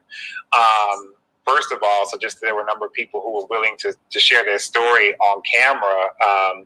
And two, that I think he told me when we were kind of in our lead up to that, when we were first having a conversation, and Michael and I have known each other for about 8 years or so. But when he told me that he talked to folks, so many of them, a vast majority of them, started using crystal meth in situations where they were kind of in sex work or kind of transactional sex relationships, primarily with white men as customers. So the white men who, you know, they were, you know, engaging in sex work with were using crystal meth, and oftentimes either paid them more money to use meth with them, or you know, other, you know, kind of, or made them use crystal meth as part of the even to get paid. And so many of them got addicted that way, and then after they started using crystal meth and potentially found themselves in an addictive situation, then started to sort of find each other through the kind of social media and through certain sex parties in New York. And that kind of built this sort of a specifically Black community around crystal meth use that has kind of built over the last several years.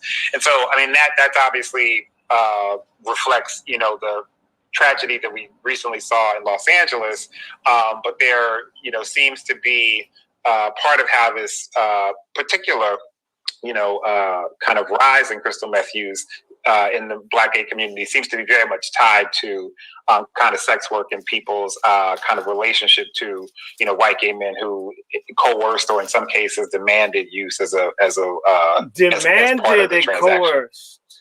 Absolutely. Thank you for that, Kenyon. You brought in the conversation about Jamel Moore, who, of course, like recently died of crystal meth overdose, and has been much. Hold on.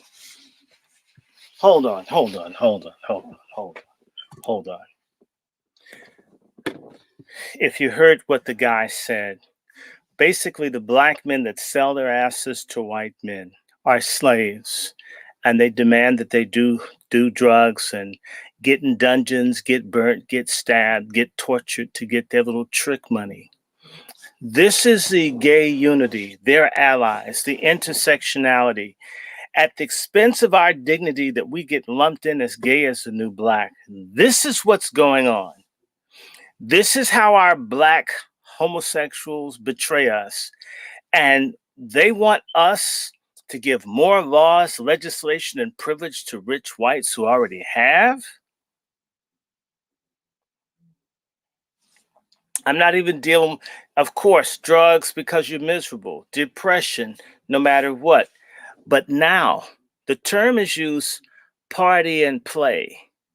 Party and play, it sounds nice. It's a gay code word for you got to use some hard drugs and we screw really nasty to each other. This is what the young swirler, I call them sexuality coons who put sex ahead of their race. Their struggle is to have sex with white people, not for the liberation of black people. Both the pork chop feminists and the sexuality coon males. At the expense of us collectively, this guy, Jamel Moore, that died, was screwing Ed Buckner. Ed Buckner's a rich, Jewish, Democratic Party contributor who's killed at least 2 black men in his home, maybe more, because he has houses all over the country. He's friends to Maxine Waters, Karen Bass, Nancy Pelosi, and Kamala Harris. These boule, sellout, traitor, black Democrats and others could care less if all of us were tricks exterminated by white sexual predators, as long as they got to be the ones at the cocktail parties eating the artichoke soup and the brioche toast. Real talk. This is what we're up against. The Gay Equality Act and all this is to cancel us out. So the black gay community, or whatever it is, contingency, is doing all this parasuicidal behavior because they're miserable. And it doesn't matter. You're over whether white people accept you and they kill you. When Jamel Moore gets killed, being injected with crystal meth by Ed Buckner, we're supposed to run and scream and holler. But my point is this, what are you doing naked in a room with a white man you don't know? Or anybody that you don't know? Isn't that stupid? Isn't that mentally ill? Jeffrey Dahmer was a homosexual. Jeffrey Dahmer was a homosexual who got an honorable discharge from the U.S. military after raping many black men in Germany. They knew all about him. They let him go. Jeffrey Dahmer was a murderer, a rapist. They knew that he raped black men in the United States Armed Services, and they were on his side against his black male victims. Real talk. And so these gays, a lot of these missing black men, they've gone out, thought they had big dick, white folk like me, I have a bubble butt, and then they end up dead. And a lot of these black missing women are bisexuals. They hang out and they get killed. This is where a lot of the missing black people are. Your whores, your prostitutes, your tricks, you get killed. The wages of sin is death. I don't give a damn which liberal, which coon, which pork chop feminist, who doesn't like it. The scriptures are plain. If you play with fire, you get burnt. I don't care if it's heterosexual sex. A lot of straight up prostitutes disappear and get killed. Find them 20, 30 years later. Do you know that the Gay Equality Act and the Democratic Party and others want to legalize prostitution? They tried to do it in DC and teach that prostitution was a good career for people of low income right here in DC schools. This is what they're trying to do. Alongside vaccinations, alongside what we believe, this is a total onslaught on us. And yes, whoever wrote me, Jeffrey Dahmer didn't have to use charm. A lot of black folks are sick fucks that worship anything white, blonde, and blue-eyed. He'd come up and tell people, I can eat your heart. What kind of talk is that from a white stranger to a black person, other than black folks are obsessed with being laid next to people who are white, who have blonde hair and blue eyes and light skin. And if the price is their life, they're willing to pay it. Such people are already dead to us. He told them he would eat his heart. 18 missing people, and our community never asked, in a small community of blacks, that many, 5, 10, 12 blacks missing and nobody notices. We don't give 2 damns about one another. And neither do these LGBTQ folks. Will be useful roadkill on their highway to hell. Punk ass, weak ass, immoral ass. Yes, there's an answer. It's God. Have no fellowship with the workers of unrighteousness. Get the hell away from it. Stop saying it's the new black. Stop marching. Stop letting people use words like minority and discrimination and not research it. Or as Judith Butler says, performed.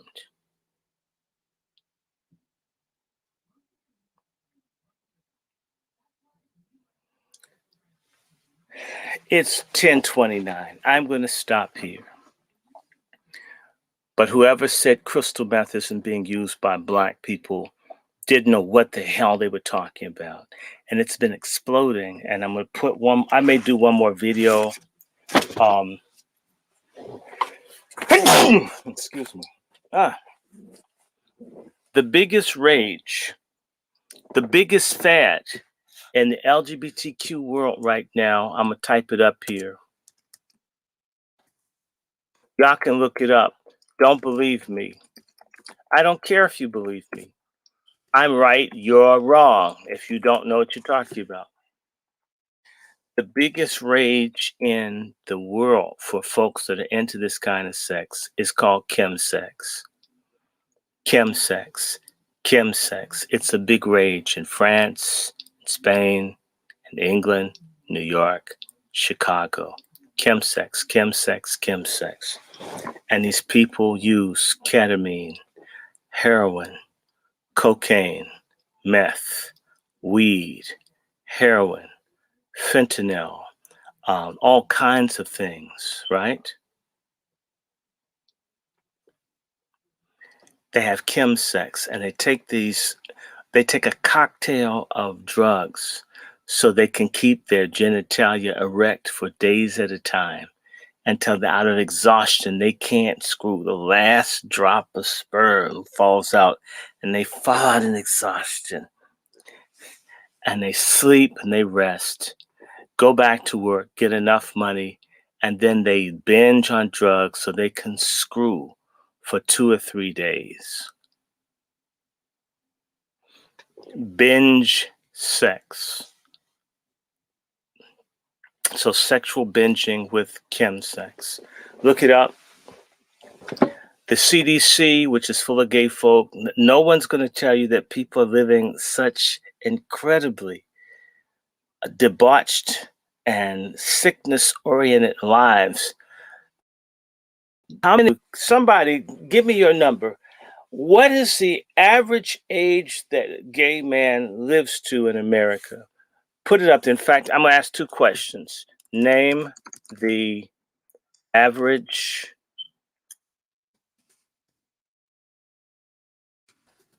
lifespan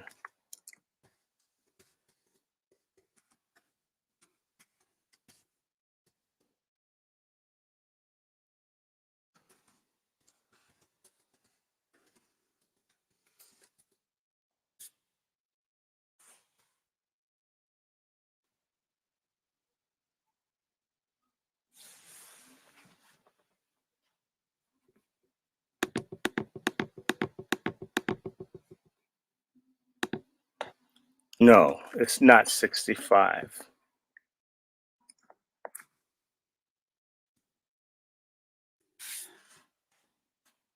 They don't make it to the 50s on average. 35 is about the mean. These people start dying at an average age, actually 27 to 42. They die within 27 to 42, a significant number of people. And I put 42 as on the high end, between 27, 42. And a good number die right there at about 32, 33 years old, 34. Die young, 35. Most people that are into this stuff are dead by time 50. So you do get some really old people that used to do it, but typically, like Little Richard, they stop. The people that stay in that tend to die in that. Or if they live a long time, they're miserable. It is a very difficult life. You can go to the CDC. Don't believe me. Reject me. Treat me like a person that has a heart full of hatred. Check the CDC.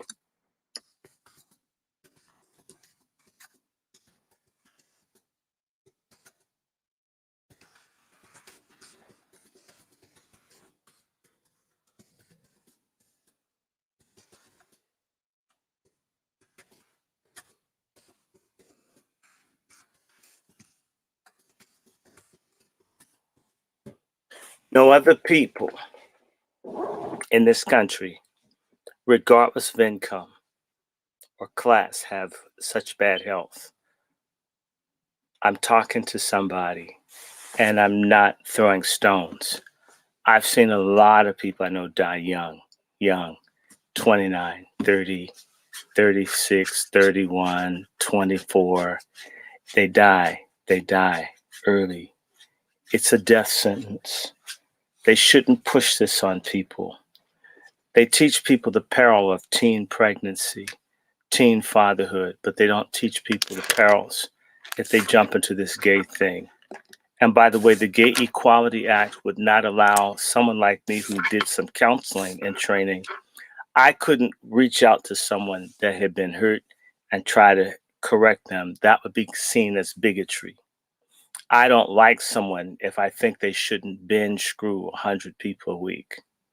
I'm the hateful person, not the person with hepatitis A, B, C, or D, or E that's screwing them. I'm the hateful person.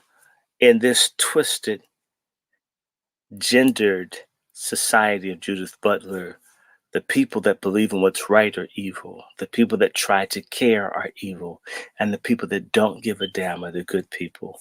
The Bible teaches, woe to him that make good evil and evil good. There's a curse on people who make perversion something to be admired.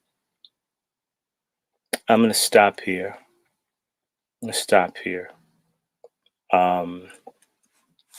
But how many of y'all knew that crystal meth was expanding for the last 6 years? Has been a rapid increase in crystal meth consumption among Black people, Black men, and sometimes Black lesbians.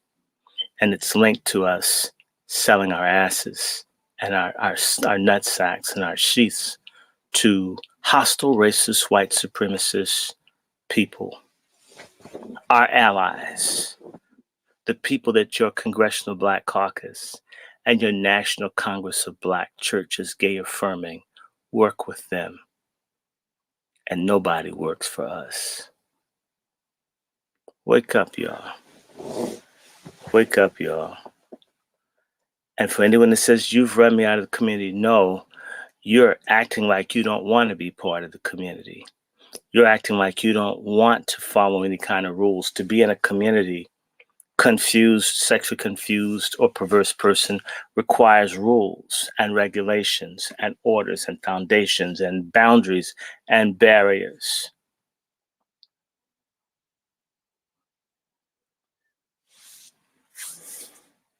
I'm out of here for now. I may come back on later. Got some stuff I got to do around this Skanksgiving. Nothing thankful for me in terms of how the original people got dogged and now everybody's going to have a party. Can you imagine celebrating Hitler's birthday? That's sort of what Thanksgiving is for me. Okay, I'll let y'all go. Bye.